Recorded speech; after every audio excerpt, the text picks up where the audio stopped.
beleza? Jesus Massoso mais uma vez com vocês. Vamos trazer mais informações sobre o concurso público. O tempo está correndo, o tempo está corrido.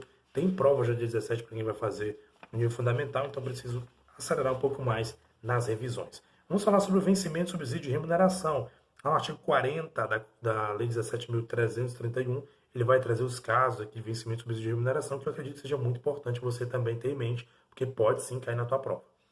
Olha só, inciso 1 do artigo 40 vai dizer que o vencimento é retribuição pecuniária pelo exercício de cargo público com valor fixado em lei. Eu costumo falar para facilitar para o pessoal que está estudando para o concurso que seria o vencimento, seria o salário base, seria o salário seco, vamos falar assim, ó, entre aspas. Salário seco, um acréscimo no salário, aquilo lá que está no edital, por exemplo, quem vai trabalhar para nível fundamental, no valor de 998, né, porque o salário mínimo aumentou, então vai ser o valor de R$ 998, seria o salário base para quem vai trabalhar no ensino fundamental. Então esse é o salário base, tá fora aí, que você vai ter aí outros direitos, outras vantagens, mas o salário base é esse valor, R$ 998 é o salário base para quem vai aí ser aprovado no nível fundamental. Então é isso aí. Então o vencimento seria isso. A retribuição pecuniária é o valor que você vai receber em função de você estar exercendo o cargo público. O subsídio é a remuneração fixada em parcela única, vedado o acréscimo de qualquer gratificação adicional, bônus, prêmio, verba de representação ou outra espécie remuneratória. Geralmente quem recebe subsídio é aquele que está ali em cargo de comissão, aquele que está ali ocupando o cargo de comissão, porque ele não recebe um outro valor, outro salário, recebe um valor, uma parcela única, um valor X, onde ele recebe por subsídio. Então, esse aqui é a remuneração fixada em parcela única, vedado, olha só, o acréscimo de qualquer gratificação adicional, abono, prêmio, verba de representação ou outra espécie remuneratória. Então, você não pode esquecer isso, tá? Se a prova disser que aquela pessoa que recebe em subsídio, ela pode receber gratificação, abono, não pode. A lei fala que não é permitido receber nenhum tipo de adicional, abono, prêmio ou outro tipo de verba de representação ou espécie remuneratória. Então a lei é bem clara, é parcela única e pronto, não pode ter esse tipo de acréscimo. Remuneração é a retribuição pecuniária mensalmente paga ao servidor pelo exercício do cargo, correspondendo ao valor padrão fixado por lei, acrescido de vantagens inerentes ao cargo, atribuições e condições de trabalho. Agora, sim, remuneração, aquilo que eu falei agora há pouco, lembra que eu falei do vencimento? O vencimento é o valor que você recebe o salário, entre aspas, seco, o valor ali que você recebe sem acréscimo nenhum. Agora, se você vai trabalhar, por exemplo, como agente de portaria, né, você vai receber o valor de R$ 998, você vai ter os acréscimos, vai ter o vale alimentação. Se você fizer hora extra noturna, você vai receber hora extra noturna, que é um adicional. Então, juntando tudo isso, no final, o seu contrato vai trazer o valor, que é a sua remuneração mensal. Aquilo sim é remuneração, que é juntando o vencimento base, mais os acréscimos e os adicionais. Então, juntando tudo isso, vai ser aí a remuneração. Então, basicamente, a diferença entre vencimento e remuneração é isso. O vencimento é o valor base, a remuneração é o valor base, mais os acréscimos que você recebe no seu contra-cheque, vamos falar assim, para facilitar o seu entendimento. Artigo 41. Nenhum servidor ou da administração direta ou indireta de qualquer dos poderes do município poderá receber mensalmente, olha só. Inciso 1. A título de remuneração ou provento, importância inferior ao salário mínimo, salvo se proporcional ao tempo de serviço. Olha só, entenda bem. Aqui está dizendo que não pode receber valor inferior ao mínimo. Isso aí, primeiramente, você tem que fixar na tua cabeça que não existe, você não pode receber valor menor que o salário mínimo. Isso aqui é muito óbvio praticamente, né? Mas ele fala salvo se proporcional ao tempo de serviço. E inciso 2, artigo 41, importância superior ao subsídio mensal em espécie do chefe do Poder Executivo Municipal. Bem, a lei ela limita ali o valor que o servidor pode receber, por quê? Para evitar que seja pagos valores extravagantes, valores ali muito superiores ao que poderia receber o servidor. Então, teto máximo, isso é um teto de pagamento. O piso é o salário mínimo, não pode ser inferior ao salário mínimo, certo? E o teto máximo é o subsídio do chefe do executivo municipal, ou seja, do prefeito municipal. Então, o servidor público, seja ele em cargo de comissão, seja ele servidor efetivo, ele não pode receber mais que o chefe do executivo, que no caso é o prefeito municipal de Marabá. É só saber isso, que é um piso e um teto. Artigo 42. O servidor perderá, tá aqui, inciso 1, a remuneração do dia em que faltar ao serviço sem motivo justificado. E 2, a parcela de remuneração diária proporcional aos atrasos não justificados. Então, atrasos e faltas não justificados podem aí ser descontados do servidor. Parágrafo único. As faltas justificadas, nos termos desta lei, não afetam a remuneração ou subsídio do servidor. Então, se for justificado, digamos, você tem um atestado médico, e você tem ali algum documento que comprove a sua ausência, por exemplo, você estava ali participando do tribunal de júri, por exemplo, ou alguma coisa de justiça eleitoral, então você pode muito bem justificar através desses documentos e não vai ter aí descontos na sua folha de pagamento. Artigo 43. Salvo por imposição legal ou mandato judicial ou para atender programa oficial do apoio social ou de capacitação funcional ou por autorização expressa do servidor, nenhum desconto incidirá sobre a remuneração ou provento do servidor. Então, a princípio, não pode acontecer nenhum tipo de desconto na remuneração ou no provento do servidor. Parágrafo único. Consignações motivadas por programa oficial de apoio social ou de capacitação funcional necessitam, para sua efetivação, da autorização do servidor. Pode ser descontado nesse caso que ele fala aqui, né, social, na questão do apoio social, capacitação funcional, pode sim ser descontado. Agora, o servidor ele tem que autorizar o desconto para ser realizado na remuneração ou subsídio dele. Artigo 44.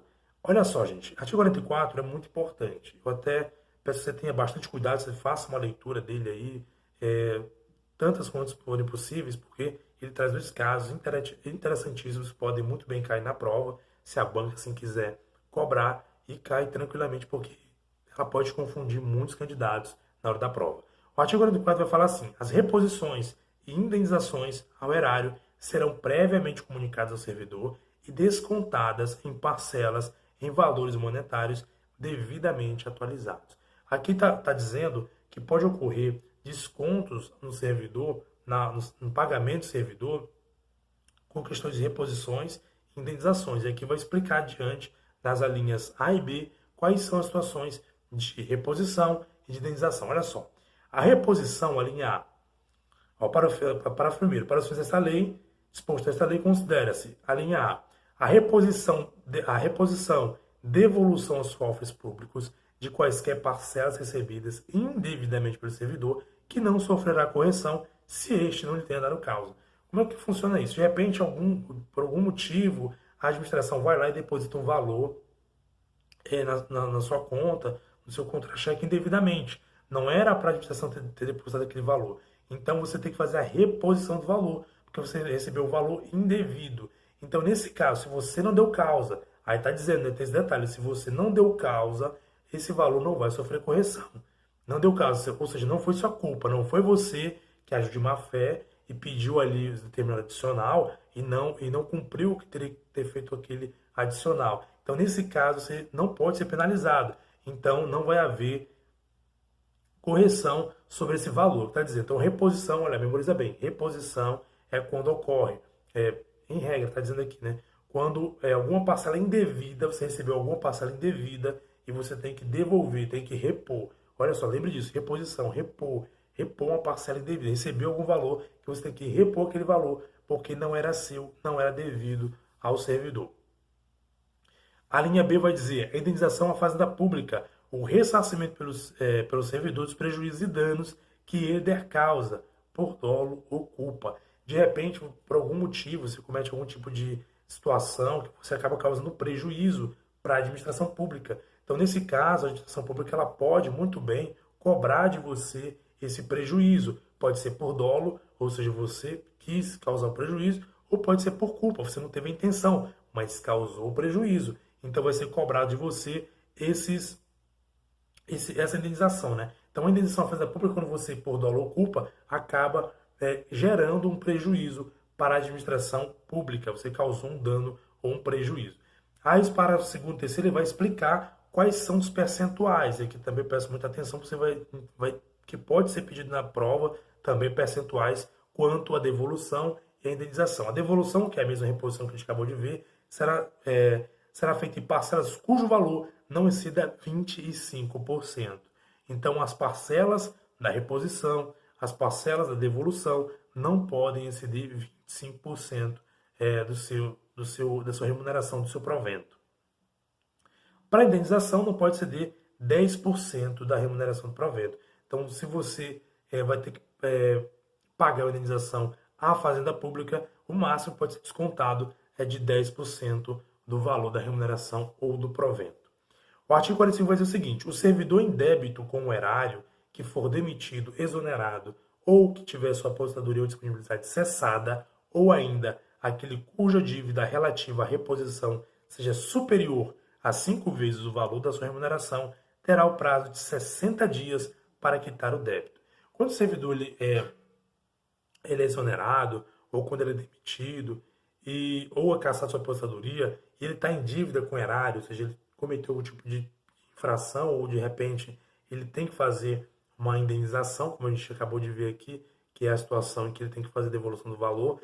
Quando ele vai ser demitido, exonerado, ou perdeu a aposentadoria, né, ou a disponibilidade, nesse caso, ele vai ter, se for o valor que ele deve para o erário for 5 vezes o valor da sua remuneração, então ele vai ter 60 dias para quitar o débito. Então, 60 dias para quitar o débito nessas condições. Primeiro, a gente lembra, ele foi exonerado, demitido, ou seja, ele não está mais vinculado, não tem mais como cobrar o percentual, como a gente falou anteriormente, 10%. Então, como não tem como cobrar esse percentual, o que vai acontecer? Ele foi demitido, foi exonerado, ou perdeu a aposentadoria, ou a disponibilidade, ele vai ter um prazo de 60 dias para poder repor o valor. Isso se o valor que ele deve seja 5 vezes o valor da sua remuneração. Muito importante esse detalhe, pode cair muito bem na tua prova também. E o parágrafo primeiro vai dizer que a não quitação do débito do prazo previsto implicará sua inscrição em dívida ativa. Parágrafo segundo, os valores recebidos pelo servidor em razão de decisão liminar de qualquer medida de caráter antecipatório ou de sentença posteriormente cessada ou revista deverão ser repostos no prazo de 30 dias, contada a notificação para fazê-lo sob pena de inscrição em dívida ativa. Aqui, se sair uma decisão liminar que ele deva fazer devolução dos valores, tem um prazo de 30 dias para poder repor esse valor. Já não é aquele mesmo prazo que a gente viu anteriormente, que no caso é de demissão do servidor ou exoneração. O artigo 46. O vencimento do subsídio, a remuneração e o provento não serão objeto de aresto, sequestro ou penhora, exceto nos casos de prestação de alimentos resultantes de decisão judicial. E o parágrafo único diz, mediante autorização expressa do servidor, poderá haver consignação em folha de pagamento a favor de terceiros, a critério da administração. Então, se o funcionário quiser consignar, fazer consignado, pode sim ser autorizado o desconto em folha. Agora, claro, também a critério da administração.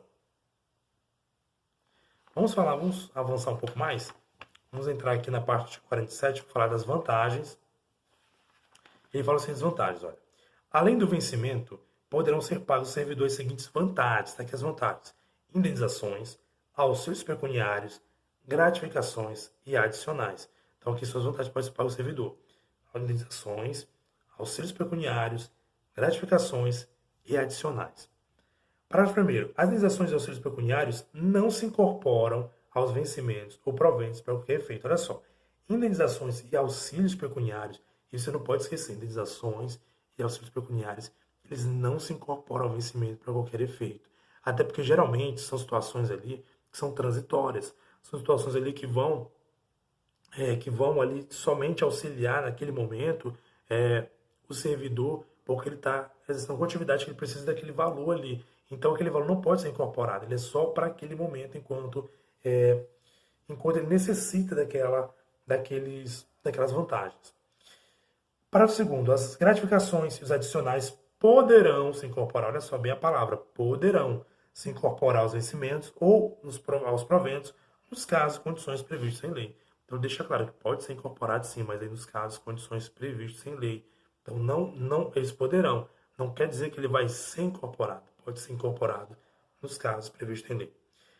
Parágrafo 3º, a exceção daqueles que tratam incisos 1 e 2, não será permitida a concessão das demais vantagens tratadas neste artigo aos servidores sejam remunerados nos termos da lei por subsídio. Olha só. O servidor que recebe subsídio, falei para você, né, que ele não pode receber gratificação, abono, nenhum tipo de complemento salarial. Ele vai receber o valor, uma parcela única de subsídio. Agora, o parágrafo 3º do artigo 47, ele fala que, exceto indenizações e auxílios pecuniários, ele não pode receber, ele só confirma, né, não pode receber gratificações ou adicionais. Então, quem recebe por subsídio, ele pode receber indenizações ou auxílios pecuniários. E você vai entender mais adiante por quê. Porque nesses casos de indenizações e auxílios pecuniários, são situações que ele necessita ali para, em caráter temporário, exercer algum tipo de atividade que ele necessita dessas vantagens, indenizações ou auxílios pecuniários. Fora essas duas situações, a lei diz gratificações e adicionais não pode receber. Então, não pode receber quem recebe subsídio adicionais ou gratificações. O artigo 48 fala: os acréscimos pecuniários do servidor público não serão computados nem acumulados para fins de concessão de acréscimos ulteriores. Então, deixa claro, né, que os acréscimos pecuniários percebidos não vão ser computados nem acumulados para fins de concessão de acréscimos ou algum tipo de vantagem ulteriores. Bem, pessoal, aqui eu finalizo por aqui. Por enquanto, nós detalharemos aí essas vantagens em próximos vídeos, para não ficar muito longo esse vídeo também. Tá? Quero agradecer mais uma vez você que acompanha nosso canal. Firme e forte, tá? Nós vamos chegar lá, você vai conseguir sim alcançar a sua vaga. Basta você ter fé e buscar essa sua vaga. E estudar também, né? Dar uma revisada, ler e acreditar que você é capaz sim. Pessoal, um abraço, até mais. Continue acompanhando nossos vídeos. Você que já é inscrito no canal, muito obrigado. Deixe o seu joinha para ajudar nosso canal a expandir mais ainda. Se você não é inscrito ainda, inscreva-se no canal, clica em inscrever-se e ative o sininho para receber as nossas notificações quando postarmos vídeos aqui no nosso canal. Um abraço para você, muito obrigado e até a próxima.